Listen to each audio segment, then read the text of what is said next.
16 ans après avoir quitté le secteur des hydrocarbures, Bruno Jean-Richard Utois effectue son comeback à ses anciennes amours en mai 2021 en qualité de ministre des hydrocarbures. L'ancien président directeur général, fondateur de la SNPC, qui connaît bien le secteur de l'or noir, a placé son mandat à la tête de ce département ministériel sous le signe de la dynamisation du secteur du pétrole et du gaz, du développement du mix énergétique en lien avec la transition énergétique et du développement de la coopération multilatérale et bilatérale. 2021, année d'expérimentation de cette volonté politique et économique du chef de l'État Denis Sassou Nguesso, nous apporte les preuves. Dès sa prise de fonction, le ministre des hydrocarbures a entrepris une série de prises de contact avec les principaux acteurs du secteur. C'est ainsi que le chef du département en charge du pétrole, Bruno Jean-Richard Utois, a reçu entre autres le directeur de l'amont pétrolier Denis Congo. Ce dernier a exprimé au ministre des Hydrocarbures la volonté d'Eni d'augmenter la production pétrolière. Dans une perspective de transition énergétique. Donc, Eni Congo veut continuer à travailler avec la priorité du gaz pour développer l'énergie et des autres industries dans le pays. Avec le directeur général Afrique de la société Puma, les échanges ont oscillé autour des activités de Puma. Cette société exerce dans le domaine de la distribution et de vente de produits pétroliers finis et de lubrifiants. De même, le directoire de la Société nationale de pétrole du Congo, conduit par son directeur général, Mekzon Raoul Ominga, a saisi l'occasion pour présenter à la tutelle les activités de cette société nationale.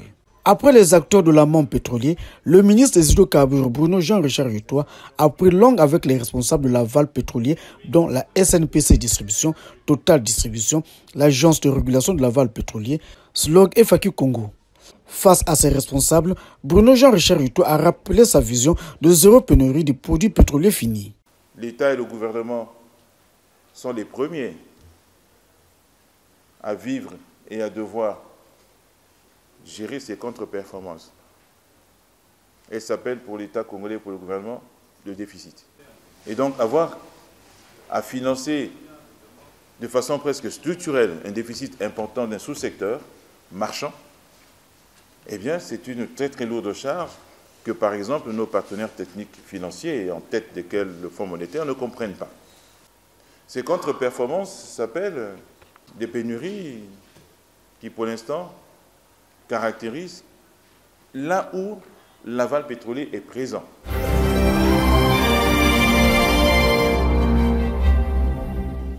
Malgré la volonté du chef du département des hydrocarbures, le Congo a été touché par un dysfonctionnement en fourniture du supercarburant.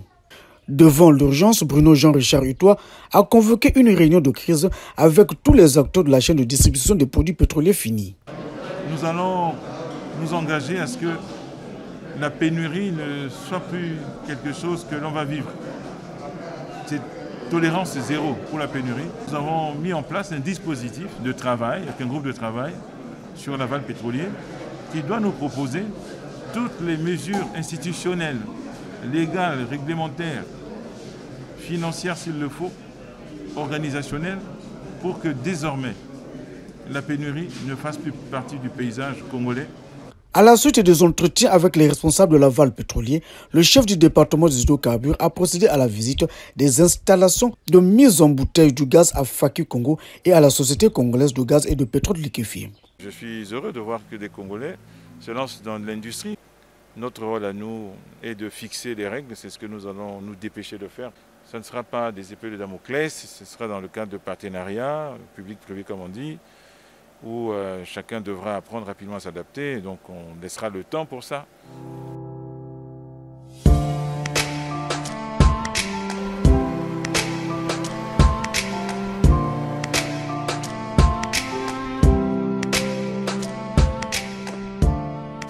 En général, autour d'une activité comme celle-ci, et dans le cas d'espèce, il y a une très très large et grande chaîne de valeur. Entre la production de gaz, entre son acheminement, entre le remplissage, le stockage, la distribution, la commercialisation, notamment la revente, les transporteurs finaux, les dépôts.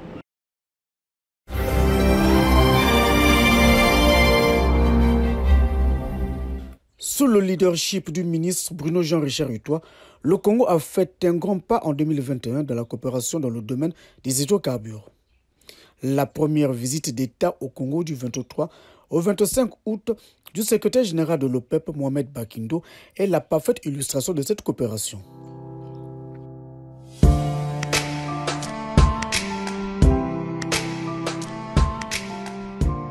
Durant son séjour, le secrétaire général de l'Organisation des pays exportateurs de pétrole, Mohamed Bakindo, a eu un tête-à-tête avec le ministre des hydrocarbures, Bruno Jean-Richard Utois, et une sobre cérémonie de remise des attributs de l'OPEP par le secrétaire général du CARTED, Bakindo, au ministre des hydrocarbures.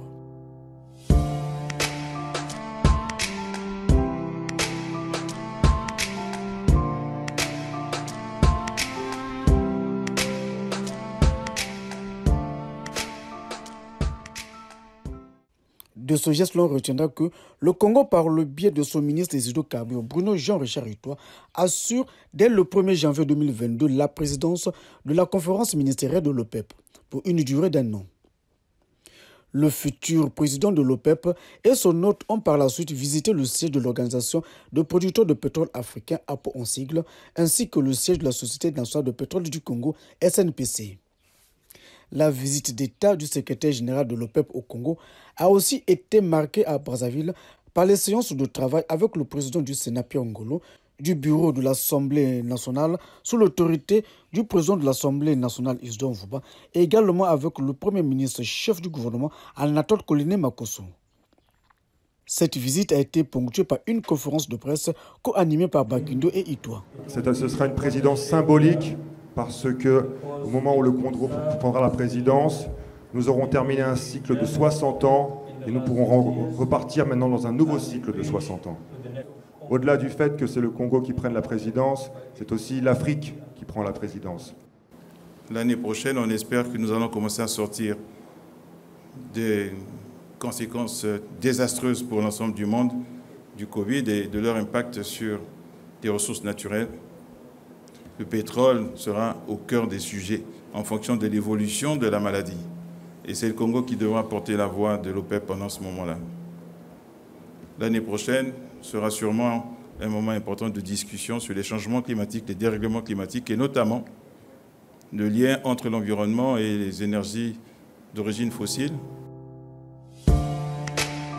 Avant de quitter le Congo, le secrétaire général de l'OPEP et le ministre des hydrocarbures se sont entretenus à Pointe-Noire avec les responsables des sociétés pétrolières. Dans la ville côtière, l'administration des hydrocarbures et la délégation étrangère de l'OPEP ont visité les installations du terminal de Ndieno.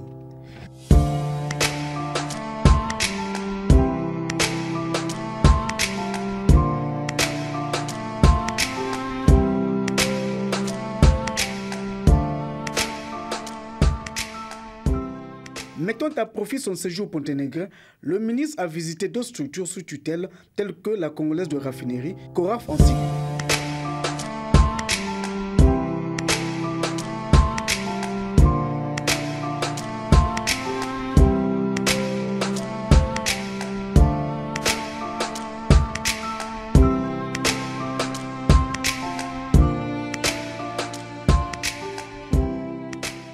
La SNPC Distribution a aussi bénéficié de l'attention toute particulière de la tutelle.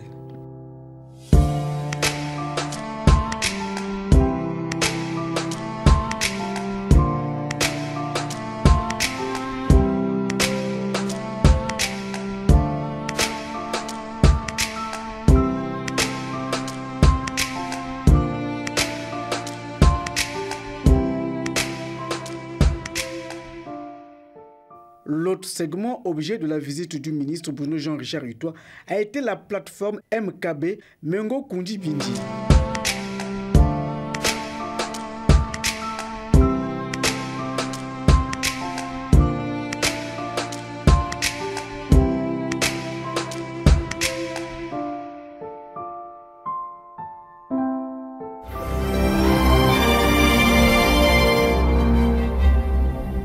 Dans la même veine du multilatéralisme, le ministre Utois a patronné à Kintélé les travaux de la 4e réunion du comité scientifique ad hoc de l'APO en vue de la préparation du premier sommet des chefs d'État et de gouvernement des pays membres de l'APO.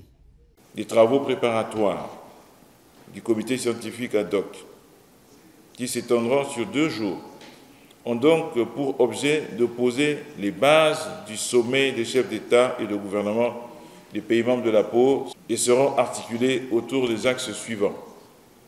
Réexamen du thème principal et des sous-thèmes du sommet. Validation des projets de notes conceptuelles, du communiqué final et de la déclaration de Brazzaville. Pour permettre à l'APO de travailler dans les meilleures conditions, le ministre des Hydrocarbures a remis 2 véhicules utilitaires au secrétaire général de l'APO. So you are a chief of diplomatic mission. That's what it means. Chief of diplomatic mission.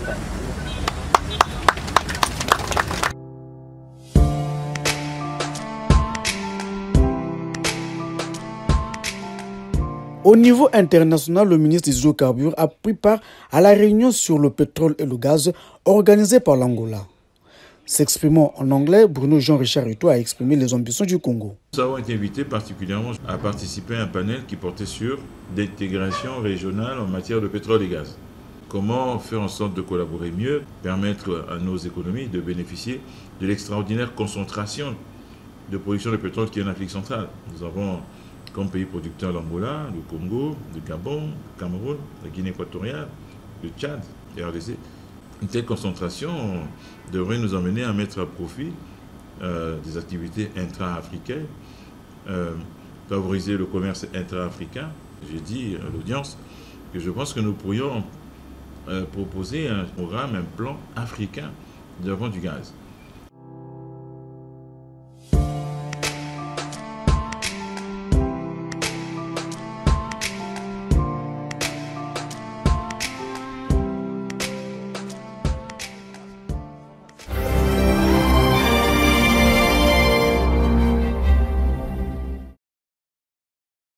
Très actif à l'international, le ministre a porté la voix du Congo à plusieurs conférences à l'étranger. C'est dans ce cadre que le patron du département des hydrocarbures a conduit une délégation des responsables du secteur de l'or noir évolué au Congo à Cape Town, en Afrique du Sud, lors de la semaine africaine de l'énergie en anglais, African Energy Week. The only solution is renewable energy.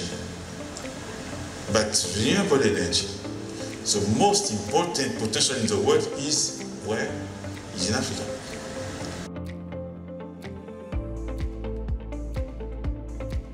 Ce forum se tient au moment où, à Glasgow, il y a la COP 26, au cours de laquelle le sujet des énergies fossiles est visiblement un des grands thèmes entre ceux qui estiment que nous devrions arrêter de produire des énergies fossiles si nous voulons atteindre les objectifs de réduction de la température et de limitation de son augmentation à 1,5 degré, entre ceux qui pensent comme nous, pays producteurs, compagnies pétrolières, OPEP+,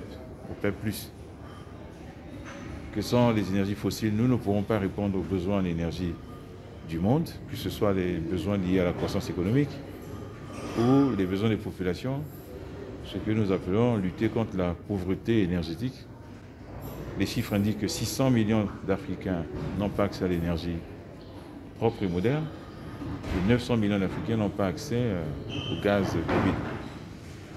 Et donc nous ne pouvons pas aujourd'hui clairement répondre à cette demande à la fois de croissance et de développement et des populations uniquement avec des énergies renouvelables. Tous les chiffres l'indiquent clairement. Donc, nous n'avons pas d'autre choix que de continuer à produire des énergies fossiles. La question, ce n'est pas d'arrêter de les produire, mais c'est de les produire de façon à ce qu'ils ne produisent pas de carbone en excédent.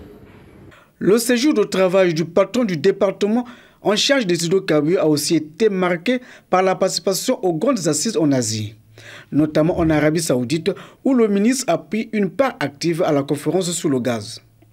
De même, Bruno Jean-Richard Ito a séjourné à Dubaï, aux Émirats Arabes Unis, lors de la tenue de la réunion sur le pétrole et le gaz.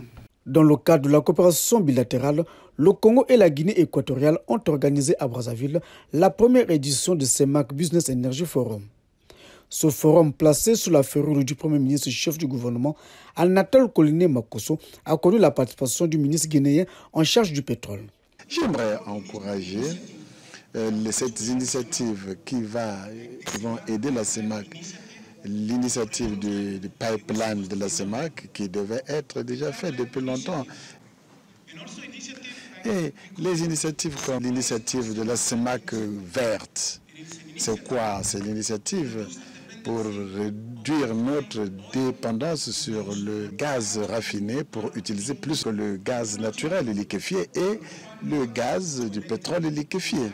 Cela signifie que les compagnies privées de la CEMAC doivent travailler ensemble en synergie. La prochaine fois, à la réunion politique, il faudra que le président de la commission de la CEMAC soit là, évidemment. Qui s'approprie l'initiative. Elle est déjà appropriée par 3 chefs d'État. Il nous reste à porter la bonne parole aux autres chefs d'État pour que les 6 s'approprient l'initiative. Il faudra que tous les acteurs nationaux soient là, au plus haut niveau.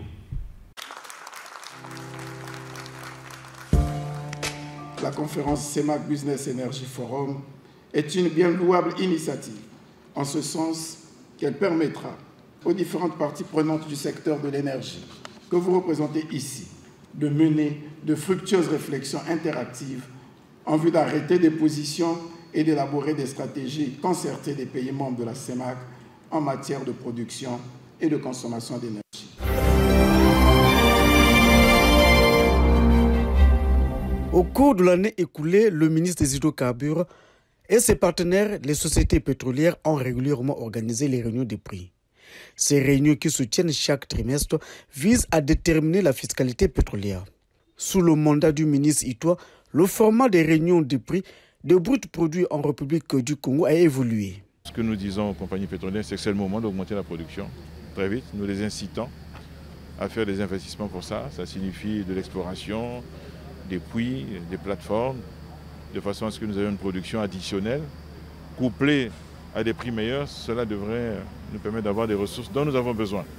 Mais nous avons aussi ce bassin continental, sur lequel, pour l'instant, très peu de travaux se font par des compagnies privées internationales. Il y a une seule compagnie, PEPA, qui essaie de développer le gisement de Ngoki notamment et les permis qui ont été attribués. Donc, pour nous, bonne nouvelle, mais une bonne nouvelle qui devrait inciter à travailler davantage et mieux pour tirer profit de cette bonne nouvelle de la meilleure manière qui soit. Telles sont les activités marquantes du ministre des Hydrocarbures Bruno Jean-Richard Itoa en 2021.